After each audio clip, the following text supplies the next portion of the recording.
everyone, my name's Grace, or you probably know me as Harmonious Tree on Instagram. Today I will be doing just a quick tutorial on how to make ghost screenies, which you guys have seen on my Instagram a lot. So for example, in this post with Shayla singing, we see Ghost Lucas, and a lot of you have been asking me how to create these screenies, so today I'll just be going through a little tutorial of that.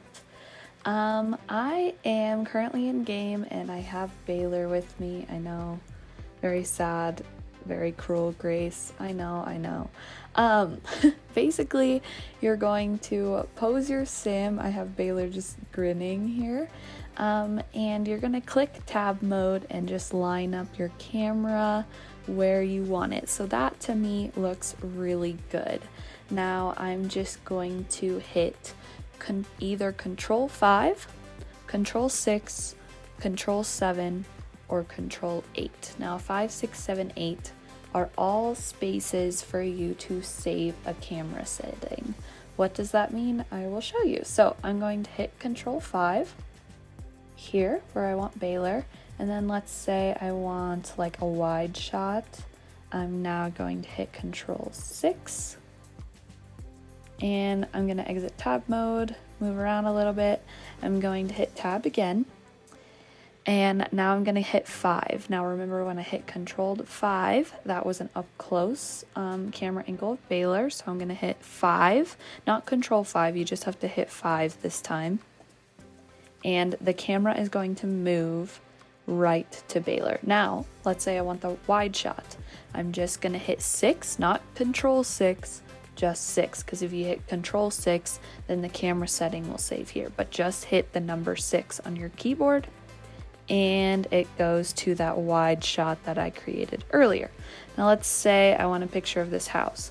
I'm going to hit Control 7, exit tab mode, move around a little bit, go back into camera mode. I'm going to hit the number 7, not Control 7, just the number 7, and it's going to go to that house.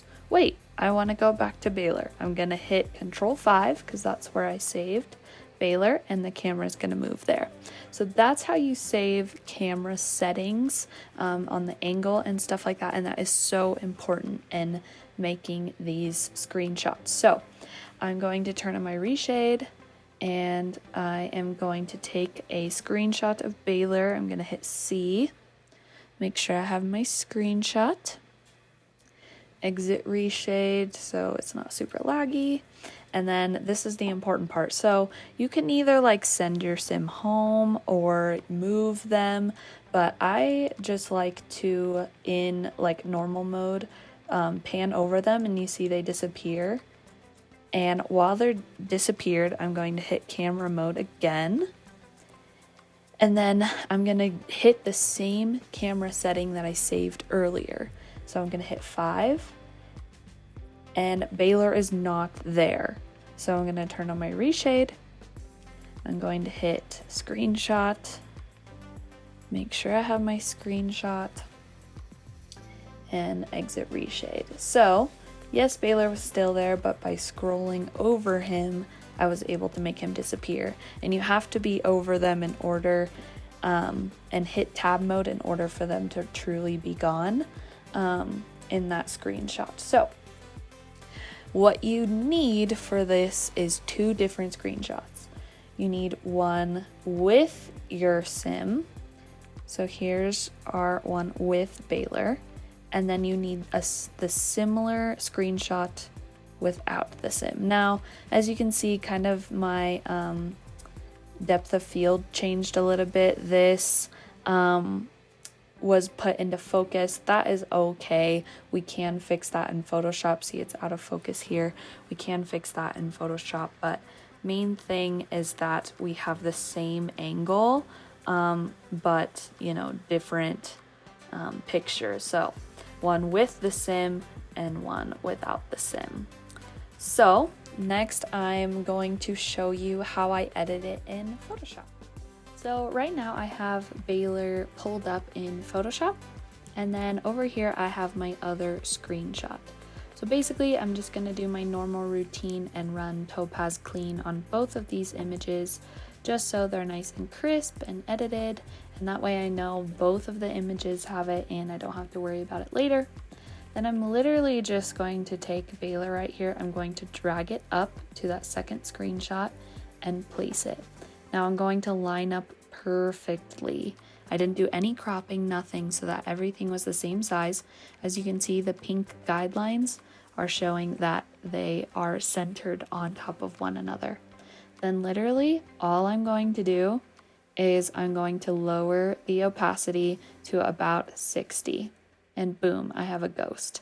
And however, that my depth of field and my reshade did look different once Baylor wasn't there. So I'm going to mask him out of this image. So I'm going to go ahead and duplicate this layer by hitting Command or Control J. Now I have a copy. I'm going to hide that layer. I'm just going to keep it in case I mess up. But I'm going to go select subject, and all of Baylor is selected here, and I'm going to mask him. Perfect.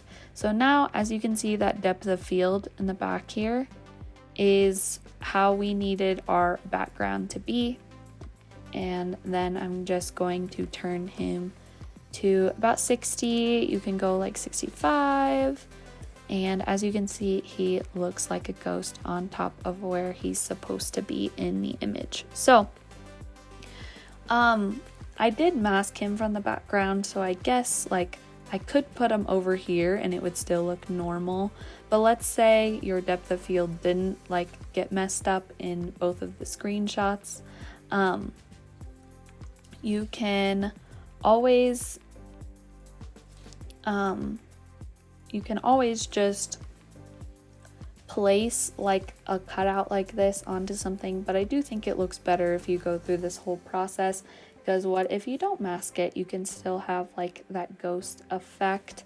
I just find this looks better because the background, the depth of field look different in both of my screenshots.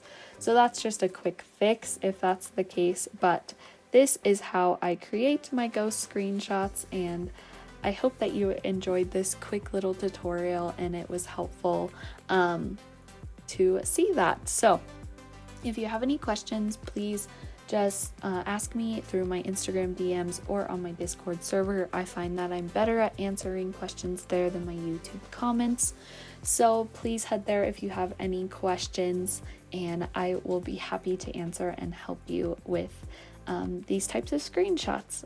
I usually do these ghost screenshots when I've had a character die but is kind of showing up in another character's vision, stuff like that. I definitely think it creates a dramatic look to your screenshots. Again, hope this was helpful, and I hope you have a wonderful day, and thank you again for watching.